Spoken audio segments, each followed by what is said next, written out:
History records, this nation was torn apart by the cruelty and savagery of the colonizing nation. All was drained by the invaders, natural resources, energy, property and even the lives of the people of Indonesia. All that's left is long suffering and suffering for this nation.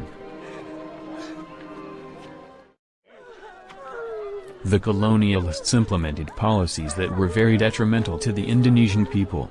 Trade monopolies by the VOC, harming the people because the selling price and buying price were determined by the VOC and the people were not allowed to sell to other traders.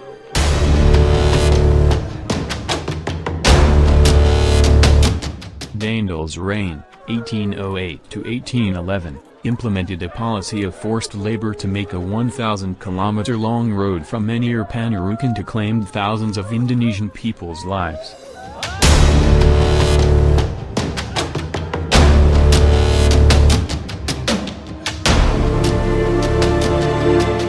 Raffles, who implemented a land-lease system policy, assumed that all the colony was owned by Great Britain, so the people were only tenants of the land, even though the land belonged to the people themselves.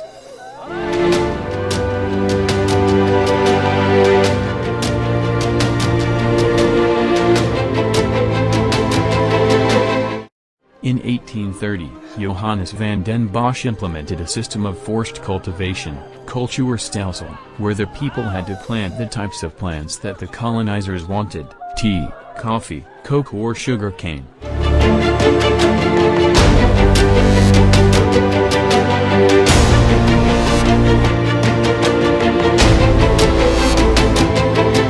The cruelty and savagery of the invaders left the people disappointed and angry. The first resistance was carried out by the mighty Maluku leader, Sultan Baabulah 1605, calling on his people to get rid of the Portuguese from Ternate, Maluku. The Portuguese, who had originally thought that the humble people of Maluku were weak people, were shocked to death by their tantrums. They were chased, slaughtered, destroyed by their ships. The rest ran to Timor-Leste. Another resistance was shown by Sultan Hasanudin, king of Goa, South Sulawesi. This figure was greatly feared by the Dutch because of his toughness, so that he got the nickname Rooster from the east. This figure is truly invincible. Every attack launched by the Dutch VOC is always successfully crushed. VOC panic, confused and desperate. His troops are starting to weaken. Finally he used underhanded tactics. The Bone King, Arung Palaka, who had a dispute with the Goa King, Hasanuddin, pitted against sheep so that Sultan Hasanuddin was weakened, and was forced to sign the Bang I Agreement on November 18, 1667. Subsequent resistance from the great king of Mataram, Sultan Agung. The first attack in 1628 was led by Temenggung Borekso, Suroagalugal, Kiai Dipati Mandurejo, and Upasanta, but failed.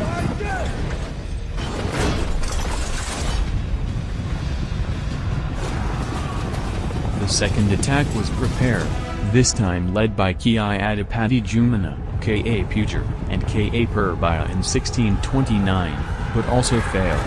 The Dutch did not dare to strike back, because the Dutch knew the might of this Mataram king.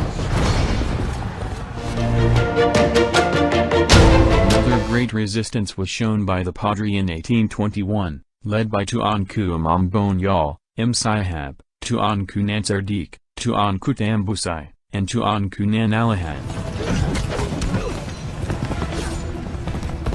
The Dutch were overwhelmed by the Padre, who were assisted by Achenese fighters and the indigenous people who had opposed them. The spirit of their jihad war is really difficult to break and make the Dutch shrink. Finally the Dutch were really pressed. They racked their brains how to win the battle. Then they made a ruse, invited to make peace with the Padre November 15, 1825.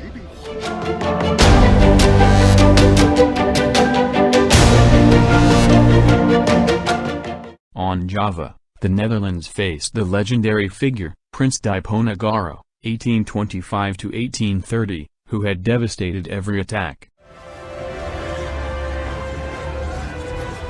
Dutch troops were always cut down in every battle, until the number of Dutch army casualties reached 14,000 inhabitants. This character is really scary.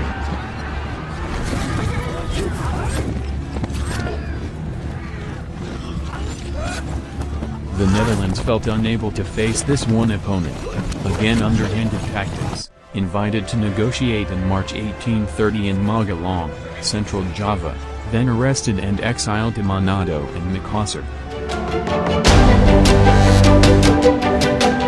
Various resistance to the Dutch East Indies government continued and flared non-stop: the Patamura resistance of 1817, the resistance of Prince Antasari from Banjar 1859, Tuku Umar, Sizen Gamarani and others.